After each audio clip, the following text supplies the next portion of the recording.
யாத்திராகமம் 30ஆம் அதிகாரத்தை எடுத்துக்கொள்ளுங்க. யாத்திராகமம் 30ஆம் அதிகாரம் 7-8 வசனங்கள் நான் வாசிக்கிறேன். 109வது பக்கம் பழைய ஏற்பாட்டில் யாத்திராகமம் 30ஆம் அதிகாரம் 7-8 வசனங்கள். ஆரோன் காலைதோறும் அதன் மேல் சுகந்த தூபம் காட்ட வேண்டும். மாலையில் விளக்கேற்றும் போதும் அதன் மேல் தூபம் காட்ட வேண்டும். விளக்குகளை விளக்கும் போதும் அதன் மேல் தூபம் காட்ட வேண்டும். உங்கள் தலைமுறை தோறும் கர்த்தருடைய சந்நிதியில் காட்ட வேண்டிய நித்திய தூபம் இதுவே. ஜப தூபம், அதுதான் இங்கே சொல்லப்படும் தூப வர்க்கம் என்பது. காலையிலையும் மாலையிலையும் அது ஆரோன் தான் ஆசாரியன். தேவ சமூகத்தில் அந்த தூப வர்க்கத்தின் மூலம் அது தேவ சமூகத்தில் அதை காட்ட வேண்டும், தூபம் காட்ட வேண்டும் என்று சொல்லப்படுகிறது. முதலாவது காலை நேரம், ரெண்டாவது மாலை நேரம். ஜெபத்திற்கான 2 முக்கியமான நேரம். எந்த நேரத்திலும் ஜெபிக்கலாம். அந்தி சந்தி மத்தியான வேளையில் கூப்பிடுவேன் என்று பக்தன் சொல்லுகிறார். யூத மக்களுக்கு அந்த மாதிரி பழக்கமெல்லாம் இருந்து தினம் 3 வேளை ஜெபிப்பார். தானியேல் தினம் 3 வேளை ஜெபித்தார்ல, அதை மாதிரி. அதான் காலையிலையும் மாலையும் நம்ம ஜெபிப்பது. அதற்கு நம்ம அர்ப்பணித்து கொண்டால் நல்லது. முதலாவது காலை ஜெபம். மார்க் 1ஆம் அதிகாரம் 35வது வசனம் பாருங்க. இயேசு கிறிஸ்து அதிகாலையில் இருட்டோடு எழுந்து வனாந்தரமான ஒரு இடத்திற்கு போய் அங்கே ஜெபம் பண்ணினார். மார்க் 1:35 இருக்குதா? இயேசு கிறிஸ்து எப்போ எழுந்து கொண்டாராம்? அதிகாலையில் இருட்டோடு எழுந்து படுக்கையை விட்டு எழும்பி வனாந்தரத்தில் போய் ஜெபம் பண்ணுகிறார். நமக்கு ஒரு மாதிரியை இயேசு காண்பிக்கிறார். இப்படி தான் ஒரு கிறிஸ்தவங்க தேவ பிள்ளைகள் வாழணும். அப்போ காலையில் அதிகாலையில் இருட்டோடு எழும்புகிற ஒரு பழக்கம் நமக்குள்ளே இருக்கணும். முதலாவது ஆண்டவருடைய சமூகத்தில் போய் முழங்காலில் நின்று அவரை நம்ம தேட வேண்டும். அதிகாலை ஜெபம், காலை ஜெபம் அல்ல, அதிகாலை ஜெபம், அது ரொம்ப முக்கியம். தாவீது சொல்கிறார் பாருங்கள், 141ஆம் சங்கீதம் 2ஆம் வசனத்தில், என் ஜெபம் உமக்கு முன்பாக தூபமாக இருக்க கடவுது. காலையில் அந்த தூபம் செலுத்துகிறாங்களே, தூப வர்க்கம், அவர் சொல்கிறார், என்னுடைய ஜெபம் தூபமாக உம்முடைய சமூகத்தில் வர கடவுது என்பதாய் சொல்வதை பார்க்கிறோம். சங்கீதம் 63:1 சங்கீதக்காரன் சொல்லுகிறார், தேவனே அதிகாலமே உம்மை தேடுகிறேன். அந்த அதிகால நேரத்தை மிஸ் பண்ணிடக்கூடாது. அது ரொம்ப அவசியமான ஜெபம். காலையில் தூப வர்க்கத்தின் மூலம் தேவனுக்கு அந்த ஆராதனையில் செலுத்தப்படுகிறது. அதே மாதிரி அதிகாலையில் நாம் ஜெபிக்கிற ஜெபம், அது ஜெப தூபமாக தேவ சமூகத்திற்கு செல்லுகிறதா இருக்கிறது. இப்போது நம்ம காலையில் ஒரு நாள் எடுத்துக்கொள்ளுங்க. காலையில் சாப்பிடலைன்னு இவங்க என்ன ஆகும்னு நினைக்கிறீங்க? காலையில் சாப்பிடலைன்னா அந்த நாள் முழுவதும் சரீரம் பலவீனப்பட்டுரும், சோர்வு வந்துடும், அசதி வந்துடும், கடமைகளை செய்ய முடியாமல் ஆகிவிடும். அப்போ காலையில் நல்லா சாப்பிட்டா தான் அந்த நாள் முழுவதும் நம்முடைய வேலைகளை எல்லாம் நம்ம கரெக்டாக செய்ய முடியும்.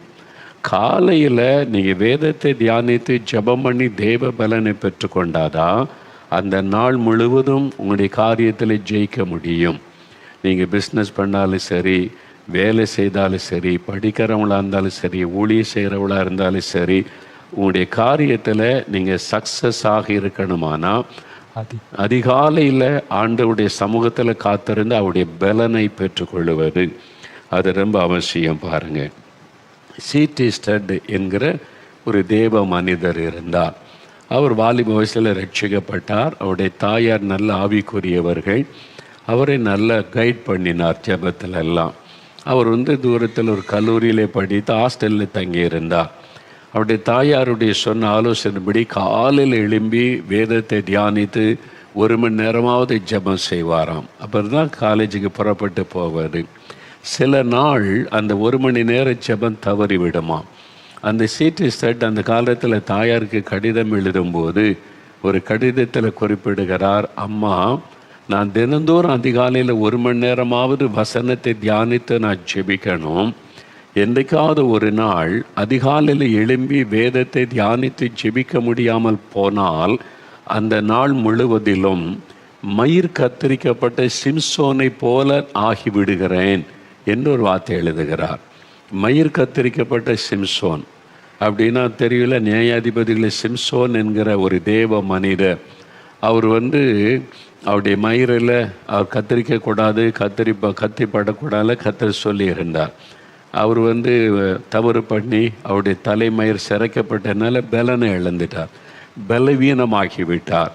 அவர் வந்து அவ்வளோ வல்லமையாக இருந்தவர் வேடிக்கை பொருளாய் மாறிவிட்டார். சத்துருக்கள் அவரை ஈஸியாக கைது பண்ணி அவரை வேடிக்கை பொருளாய் மாற்றிவிட்டாங்க. அதைத்தான் குறிப்பிடுகிறார். ஒரு நாள் நான் காலையில் 1 மணி நேரம் காத்திருந்து ஜெபிக்காவிட்டால் அந்த நாள் முழுவதுமே நான் வல்லமை இழந்து விடுகிறேன். ஆவிக்குரிய வல்லமை இல்லாதவனாக நான் காணப்படுகிற சிம்சோனை போல, மயிர் கத்தரிக்கப்பட்ட சிம்சோனை போல ஆகிவிடுகிறேன் என்று. இதைத்தான் தேவ பிள்ளைகள் கவனத்தில் கொள்ளணும். தினந்தோறும் அதிகாலை ஜெபம் எவ்வளவு முக்கியம் என்பதை உணர்ந்து கொண்டு ஒரு நாள் அந்த ஜெபத்தை நீங்கள் மிஸ் பண்ண விட்டுவிடக்கூடாது. ஆண்டவர் எதிர்பார்த்து கொண்டே இருக்கிறார் என்பதை மறந்துடக்கூடாது. ஆண்டவர் மோசைகிட்ட பேசும்போது, நீ அதிகாலையில் எழுந்து விடியற்காலையில் ஆயத்தமாகி மலையிலே என் சமூகத்தில் வந்து நெல்லுன்னு சொல்கிறார். ஆண்டவர் மோசையோடு பேசி அவர் 10 கற்பனைகளை எழுதி கொடுத்த அந்த சம்பவம் இருக்கிறாரு. நீங்கள் பாருங்கள், யாத்திராமம் 34ஆம் அதிகாரம் 2ஆம் வசனத்தில் ஆண்டவர் வந்து மோசையிட்ட பேசும்போது அந்த வார்த்தை சொல்கிறார். யாத்திராமம் 34ஆம் அதிகாரம் 2ஆம் வசனம் பாருங்கள். 115வது பக்கம் பழைய ஏற்பாட்டில் பாருங்கள். ஆண்டவர் சொல்கிறார், விடியற் காலத்தில் நீ ஆயத்தமாகி சீனாய் மலையில் ஏறி அங்கே மலையின் உச்சியில் காலமே என் சமூகத்தில் வந்து நெல். எப்போ எழும்பணுமா? விடியற் காலையில் ஆயத்தமாகி, தூங்கு மூஞ்சோடு வந்து நிற்காத, பல்லு விளக்காமல் தூங்கி மூஞ்சோடு வந்து நிற்காத, ஆயத்தமாகணும். Prepare your self. என்ன சந்திக்க போகிறது தேவாதி தேவன், ராஜாதி ராஜா. விடியற் காலத்தில் நீ ஆயத்தமாகி சீனாய் மலையில் ஏறி அங்கே மலை உச்சியில் காலமே என் சமூகத்தில் வந்து நெல். அங்கே தான் ஆண்டவர் சந்தித்து அவரோடு பேசி 10 கற்பனைகளை கர்த்தர் எழுதி கொடுக்கிறார். நல்ல வேதத்தில் இருக்கிறார். நாங்கள் வந்து இஸ்ரவேல் தேசம் போகும்போது எகிப்துக்கும் போயிட்டு போவோம். எனக்கு ஒரு ஆசை, இந்த சீனாய் மலையில் மோசே உச்சியில் ஏறி கர்த்தர் தரிசித்தார். ஆண்டவர் அவரோடு பேசினார்ல, அவர் இறங்கி வந்து பேசினார், 10 கற்பனைகள்லாம் கொடுத்தால இந்த இடத்தை பார்க்கணுன்னு சொல்லி ரொம்ப நாளாக விருப்பம். பல வருஷமாக போனாலும் ஜெபிச்சு ஒரு முறை அங்கே போகிற வாய்ப்பு கிடைத்தது. அதனால் சீனாய் மலை அடிவாரத்தில் அங்கே ஹோட்டல் இருக்கிறது, அங்கே போய் தங்கலாம். நாங்கள் ஒரு குழுவாய் போகும்போது பஸ்ஸில் ஒரு 40-50 பேர் போகும்போது அந்த கீழே போய் தங்கினோம். இரவில் போய் சேர்ந்தோம். அது வனாந்தரம், சீனாய் மலையின் அடிவாரத்தில் அந்த ஹோட்டலில் தங்கினார். நாங்கள் தங்கின போது கிட்டத்தட்ட நடுராத்திரி 11 மணி 11:30 மணி, நல்ல குளிர் போய் சேர்ந்தோம். அப்போ நாங்கள் மலைக்கு ஏறணும், அந்த மலை உச்சிக்கு போகணும், அந்த இடத்த பார்க்கணும். அங்குள்ள கைடு சொன்னாங்க 2 மணிக்கு மலை ஏற ஆரம்பிக்கணுமா. 2 மணிக்கு, அதிகாலை 2 மணிக்கு மலை ஏற ஆரம்பித்தாதான் நீங்கள் விடியற் காலையில் மலை உச்சியில் போய் நிற்க முடியும்.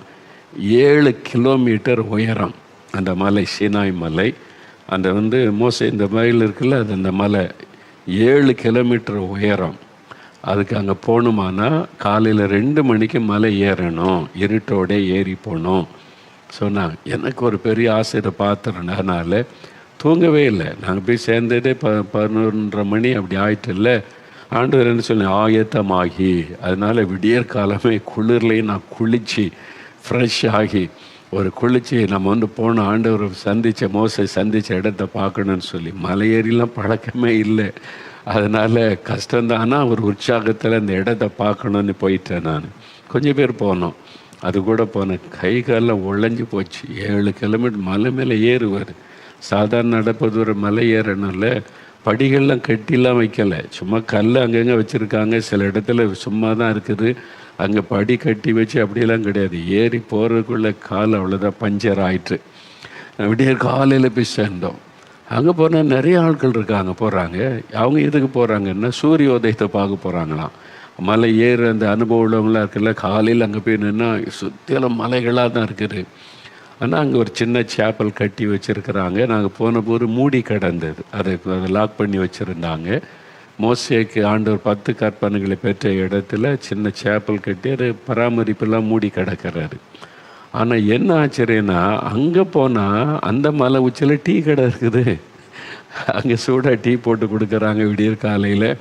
மக்கள்லாம் போகிறாங்கல்ல, அதனால அங்கே போய் பார்த்துட்டு அங்கே போய் ஆண்டவரை ஸ்தோத்திரித்து ஜெபிச்சுட்டு வந்தோம். அப்போ நான் யோசித்து பார்த்தேன். அப்போ தான் நம்ம வந்து வசனத்தை ஈஸியாக வாசித்துடுறோம். விடியற் காலையில் ஆயத்தமாகி நீ காலமே என் சமூகத்தில் வந்து நெல்னு வாசித்துடுறோம். விடியற் காலைன்னா எப்போ? மோசே அந்த காலத்தில் இப்போது கொஞ்சம் கல்லை வச்சு படி வச்சுருக்காங்க. மோசே காலத்தில் யாரும் மலைக்கு போயிருக்க மாட்டாங்க. மோசே தனி ஆளாக ஏறி போகிறார். யோசித்து பாருங்கள், 7 கிலோமீட்டர் மலை உச்சியில் ஏறணும். அவருக்கு கொஞ்சம் பழக்கம் இருந்தது, ஆடு மேய்ச்சி அந்த மீதியான் தேசத்தில். அதனால் மலைப்பகுதியில் பழக்கம் இருந்தது. என்றாலும் எவ்வளோ பெரிய கஷ்டம் இல்லை? அப்போது எவ்வளோ விடியற் காலையில் ஏற ஆரம்பிச்சிருப்பார். நாங்கள் 2 மணிக்கு மலை ஏற ஆரம்பித்து அங்கே போய் சேரும்போது 6 மணி. அப்புறம் போயிட்டு காலை கீழே இறங்கி வர்றதுக்குள்ளே அவ்வளோதான். இந்த மாதிரி அப்போ அதிகாலையில் மோசே பாருங்கள், தேவனை சந்திக்க அதிகாலையில் தன்னை ஆயத்தப்படுத்தி கொண்டு போய் தேவ சமூகத்தில் நின்றார்.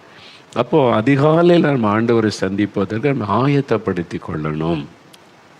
இரவிலே ஆயத்தமாயிடணும். எத்தனை மணிக்கு எழும்பணும், 4 மணிக்கா 5 மணிக்கானே இருதயத்தில் தீர்மானம் பண்ணி ஜெபம் பண்ணி தாகத்தோடு நீங்கள் ஒரு ஜபிச்சுட்டு நீங்கள் படுக்கைக்கு போனால் ஆண்டவர் உங்களுக்கு கிருபை தருவார் எழும்பி ஜெபிக்க. அப்போ அந்த அதிகாலை ஜெபம் ரொம்ப முக்கியமானது. நான் வந்து ஊழியத்தின் ஆரம்ப காலத்தில் ஏற்கனவே சொன்னது, திரும்ப சொல்கிறவங்களுக்கு, ஆரம்ப காலத்தில் 78லலாம் ஊழியம் ஆரம்பித்த போது அதிகமான ஊழியம் இருக்காது. அதிகமாக என்ன தெரியாதில்ல, எங்கேயாவது சர்ச்சில் பேச கூடுவாங்க, அவ்வளோதான். அப்போ நிறைய ஜெபிக்க டைம் கிடைக்கும். எங்கள் வீடு பண்ணை வீடு இருக்கிறது. இங்கே தேரிக்காடுன்னு ஒரு இடம், காட்டு பகுதி இருக்குது. சிகப்பு மணல் இருக்கும். அங்கே பனை மரங்களும் முந்திரி மரங்களும் தான் நிறைந்திருக்கும். இப்போ வித்தியாசமான அந்த முள்ளு மரம்லாம் நிறைய வந்துட்டு, அந்த டைமில் சிகப்பு மணல் இருக்கும். எங்கள் வீடு தான் கடைசி வீடு. எங்கள் வீட்டை தாண்டினா அந்த காடு ஆரம்பிச்சிடும். வயல்வெளி அதை தாண்டணும், அவ்வளோதான். அப்போ நான் விடியற் காலையில் எழும்பி இருட்டோடே காட்டுக்குள்ளே போயிடுவேன். பைபிள் எடுத்துகிட்டு போவேன். கிட்டத்தட்ட 2 கிலோமீட்டர் நடந்து அந்த காட்டுக்குள்ளே போயிடுவேன். போகும்போதே துதித்து கொண்டே ஜெபித்து கொண்டே போவேன். ஆட்களே இருக்காதா, சத்தமாக பாட்டு பாடி துதித்து கொண்டே போவேன். அந்த குறிப்பிட்ட இடத்துல போய் முழங்கால் படியிட்டு வசனத்தை தியானித்து ஜெபம் செய்வேன். யாரும் இருக்க மாட்டாங்க. காடு முழுவதும் நல்லா எப்படி வேணாலும் ஜெபிக்கலாம், சத்தமிடலாம், பிரச்சனை இருக்காது.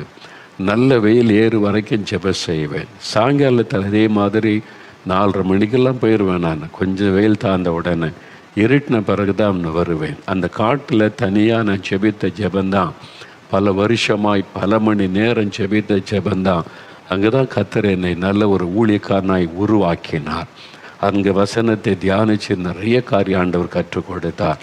தேவனோடு தனித்திருப்பது. இயேசுக்கு அந்த பழக்க வனாந்தரத்தில் மலையில் போய் ஜெபிப்பது. தோட்டம் எருசலேமுக்கு வரும்போது ஆண்கள் தான் செய்ய முடியும், பெண்கள் அப்படிலாம் போக முடியாது வெளியில் தனியாக நம்ம நாட்டில். அதனால் ஆண்கள் பக்கத்தில் ஒரு காட்டு பகுதி இருந்தால், மலை பகுதி இருந்தால், ஆறு அல்லது கடல் பகுதி இருந்தால் அங்கெல்லாம் கரையில் போய் நீங்கள் ஜெபிக்க முடியும். அதிகாலையில் அந்த பழக்கத்தை உண்டாக்கி கொள்ளணும்.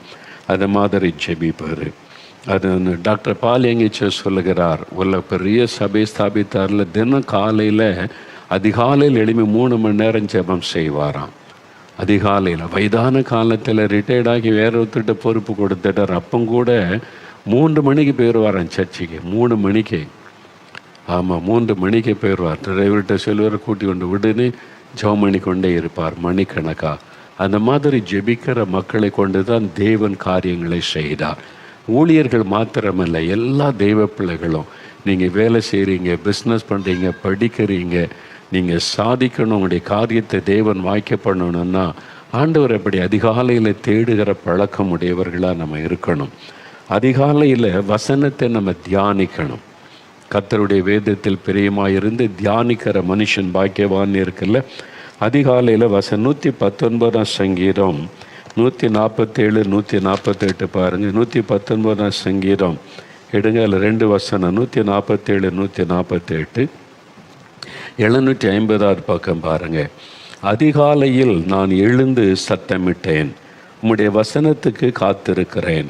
உமது வசனத்தை தியானிக்கும்படி குறித்த ஜாமங்களுக்கு முன்னே என் கண்கள் விழித்து கொள்ளும். எதுக்கு அவர் அதிகாலையில் விழித்து கொள்ளுகிறார்? உம்முடைய வசனத்தை தியானிக்கும்படி. நம்முடைய வசனத்தை அதிகாலையில் வசனத்தை தியானிப்பது. நிறைய பேர் இன்றைக்கி பைபிள் வாசித்தேன், 5 அதிகாரம் வாசித்தேன், 10 அதிகாரம் வாசித்தேன்பாங்க. அது முக்கியமாக இல்லை. நல்லா கவனிங்க. அதிகாலையில் வாசித்து தியானிக்கணும். மெடிடேஷன் முக்கியம். கர்த்தருடைய வேதத்தில் பிரியமாயிருந்து இரவும் பகலும் வாசிக்கிற மனுஷன் அல்ல, தியானிக்கிற மனிதன் பாக்கியவான். ஆண்டு சொல்ல தியானிக்கணும். ஆண்டவர் யோசுவாட்ட சொல்லும்போது யோசுவா 1:8-9 வாசிக்கும்போது நம்ம கூட இருந்து ஒரு காரியம் சக்ஸஸ் ஆகணுமானா இந்த நியாயபரமான புஸ்தகம் வேறு வசனம் உன் வாயை விட்டு பிரியாமல் இருக்கணும். நீ இரவும் பகலும் அதை தியானிக்கணும், தியானித்து கொண்டு இருக்கணும் வசனத்தை. அப்படி தான் ஆண்டவர் சொல்கிறார்.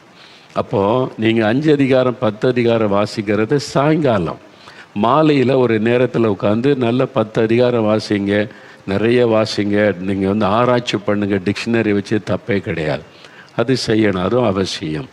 அதிகாலையில் தியானிப்பது வசனத்தை, முழங்காலில் நின்று ஜெபத்தோட வசனத்தை தியானிக்கும் போது என்ன நடக்கும் தெரியுமா? 39 சங்கீதம் 3வது வசனம் பாருங்கள். 39 சங்கீதம் 3வது வசனம்.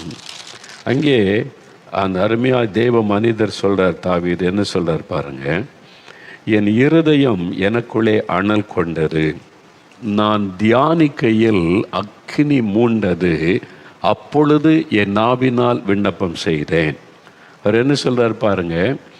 நான் தியானிக்கையில் என் இருதயம் அனல் கொண்டது, நான் தியானிக்கையில் அக்கினி மூண்டது. வசனத்தை தியானிக்கும் போது உங்களுடைய இருதயத்தில் ஒரு ஃபயர் வரும், அக்கினி, பரிசுத்தாவின் அக்கினி அப்படியே கொழுந்து விட்டு எரியும். அப்புறம் நீங்கள் ஜெபம் பண்ணி பாருங்கள், ஜெபம் வல்லமை உள்ளதாக இருக்கும். நீங்கள் தூங்கு மூஞ்சியோட உட்காந்து ஆண்டவரே ஸ்தோத்திரம் ஸ்தோத்திரம் ஸ்தோத்திரம், அப்புறம் ஆண்டவரே தமிழ்நாட்டை ரட்சி, இந்தியா ரட்சியும், இது மாதிரி ஜெபம் இல்லை. முதல்ல வசனத்தை தியானித்தோன்னு உங்களுடைய உள்ளம் அனல் கொள்ளும், அந்த நெருப்பு உங்களுக்குள்ளே உண்டாகும். வசனம் சொல்லுவோம், தியானிக்கையில் அக்கினி மூண்டது, அப்பொழுது என் நாவினால் விண்ணப்பம் செய்தேன். வசனத்தை தியானித்து ஃபயர் வந்த உடனே அப்புறம் உங்கள் ஜெபம் வித்தியாசமாக இருக்கும். நீங்கள் ஜெபிக்கிற ஜெபத்தில் பிசாசு நடுங்குவான், சத்துருடைய கிரியைகள் முடக்கப்படும், காரியங்கள் ஜெயமாகும். அப்போது நீங்கள் முதல்ல துதிக்கணும். நல்லா ஒரு 15 நிமிஷம் நல்லா ஆண்டவரை துதிங்க, பாட்டு பாடிடலாம். அப்புறம் வசனத்தை தியானிங்க, அப்புறம் ஜெபம். அப்போ அதிகாலை 1 மணி நேரத்தை 3ஆக பிரிங்க. 15 நிமிஷம் துதி ஸ்தோத்திரம், 15 நிமிஷம் வசனத்தை தியானிப்பார், அரை மணி நேரம் ஜெபிப்பார், 2 மணி நேரம்னா அப்படியே டபுள் ஆக்கி கொள்ளுங்க. டிஃப்ரெண்ட்டை நீங்கள் பார்ப்பீங்க. அப்போ இந்த பழக்கத்தை நம்ம ஏற்படுத்தி கொள்ளணும். அதான் பாருங்கள், லூக்கா 24:32 எம்மாவுக்கு போன சீஷரோட இயேசு நடந்து வரும்போது அவர் வேறு வசனத்தை கொண்டு அவங்களோட பேசிக்கிட்டே இருக்கிறார். இல்லை, லூக்கா 24:32 பாருங்கள். அவங்க என்ன சொல்கிறாங்கன்னு பாருங்கள். 24:32 வசனம் நான் வாசிக்கிறேன் பாருங்கள். 123 பக்கம் புதிய ஏற்பாட்டில். அப்பொழுது அவர்கள் ஒருவரை ஒருவர் நோக்கி, வழியிலே அவர் இயேசு நம்முடனே பேசி வேத வாக்கியங்களை நமக்கு விளங்க காட்டின பொழுது நம்முடைய இருதயம் நமக்குள்ளே கொழுந்து விட்டு எரியவில்லையா என்று சொல்லி கொண்டார்கள். இயேசு வசனத்தை வச்சு விளக்கி காமிக்கிறார். அவங்க அப்போ தான் தெரியுது, உள்ளத்துக்குள்ளே நம்முடைய உள்ளம் கொழுந்து விட்டு எரியுத, ஏன்னு தெரியல, அமைதியாக இருந்தாங்க. இயேசு தன்னை வெளிப்படுத்தின பிறகு தான் சொல்கிறாங்க, ஒரு வசனத்தை விளக்கி காண்பித்த போது நம்முடைய உள்ளம் கொழுந்து விட்டு எரிந்ததே, வசனம் உங்களை கொழுந்து விட்டு எரிய பண்ணும், உங்களுக்குள்ளே அனல் மூட்டி எழுப்பும். ஆனால் அதிகாலையில் வசனத்தை நீங்கள் தியானிக்கணும். அது ரொம்ப முக்கியமான ஒரு காரியம்.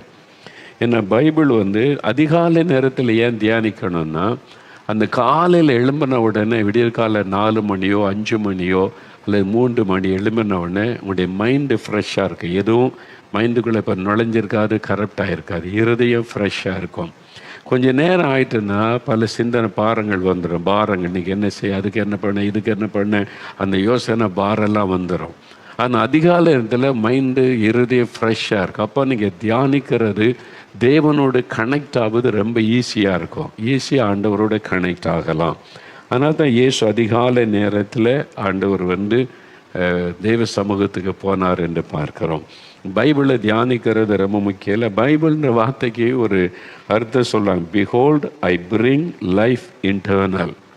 Behold I bring life internal, அதான் பைபிள், BIBLEன்னு சொல்லி.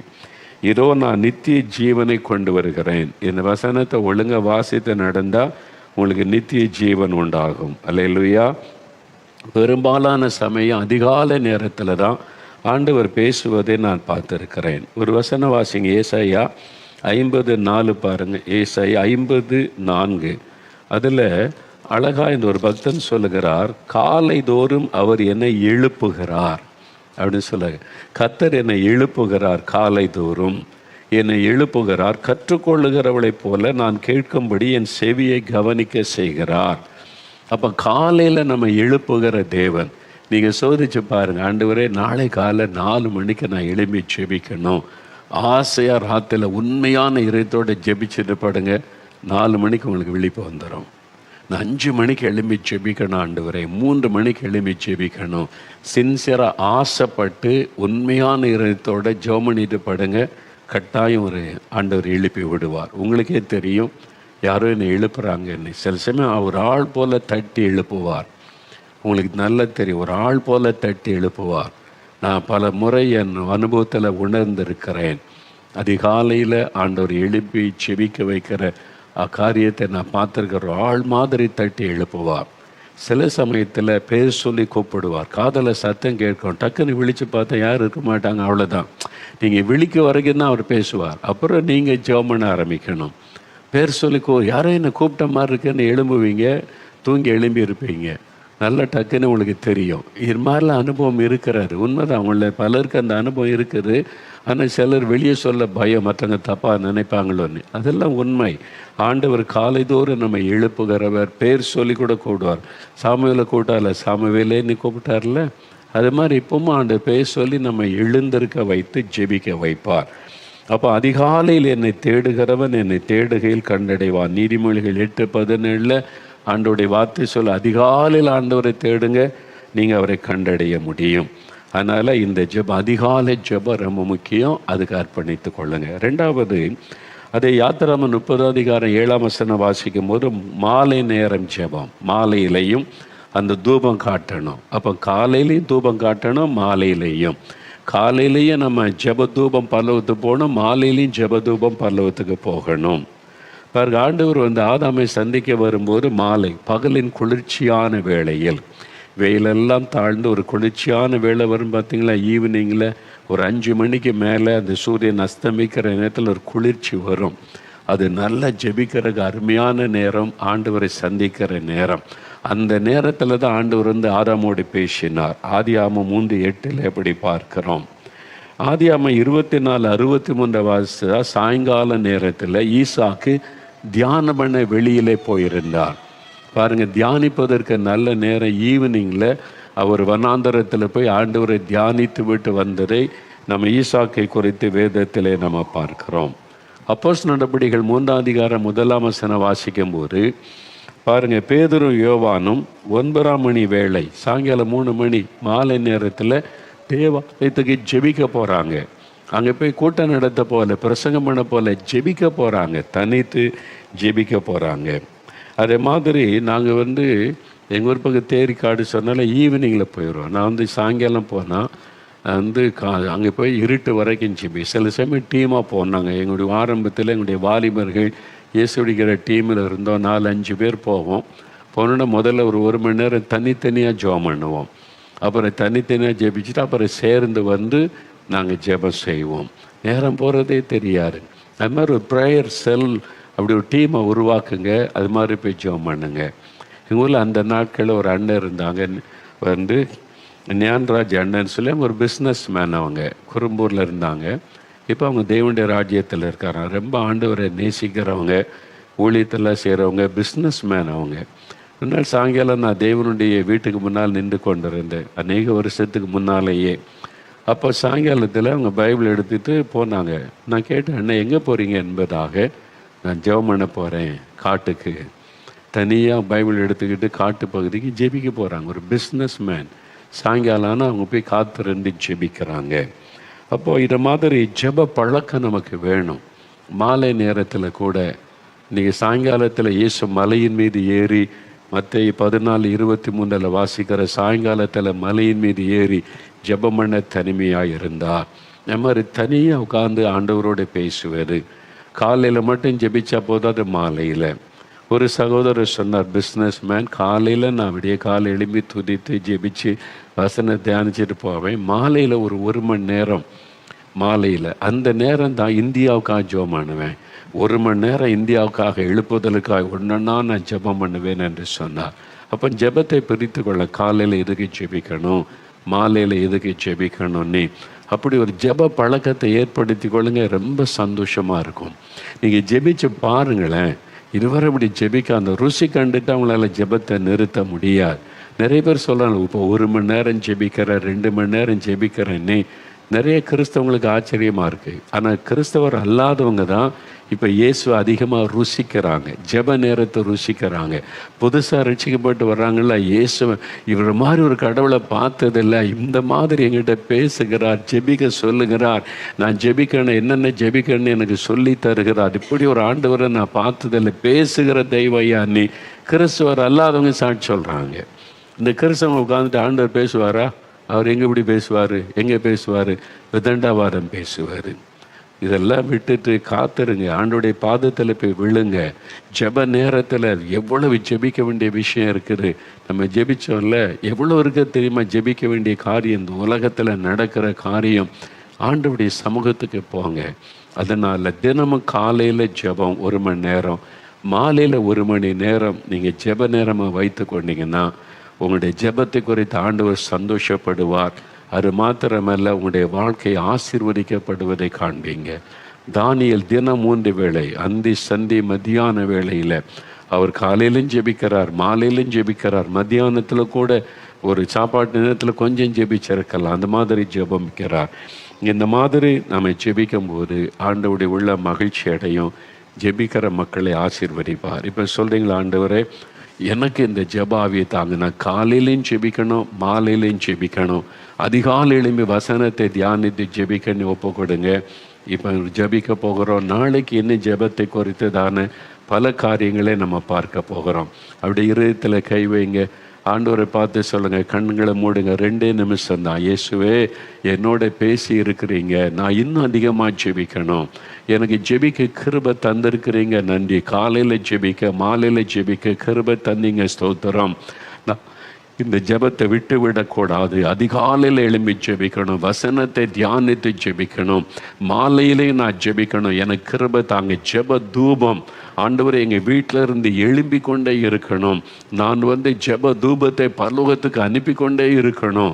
அந்த மாதிரி ஜெப ஆவியை எனக்கு தாங்க. காலையிலேயே நான் ஜெபிக்கணும், மாலையில் நான் ஜெபிக்கணும். கிருபை தாங்க, கிருபை தாங்க, உதவி செய்யுங்க ஆண்டவரே. ஜெபிக்கிற ஒவ்வொரு பிள்ளைகளுக்கு அந்த ஜெபிக்கிற கிருபைகளை கொடுங்க, ஜெப ஆவியை கொடுங்க. காலையிலே மாலையிலேயும் ஜெபிக்க முடியாத ஜெப அனுபவத்தை கொடுத்து ஆசீர்வதிங்க. கர்த்தர் அப்படி செய்கிற அன்பிற்காக உமக்கு ஸ்தோத்திரம், ஸ்தோத்திரம். இயேசு கிறிஸ்துவின் நாமத்தில் ஜெபிக்கிறோம் பிதாவே. ஆமேன், ஆமேன்.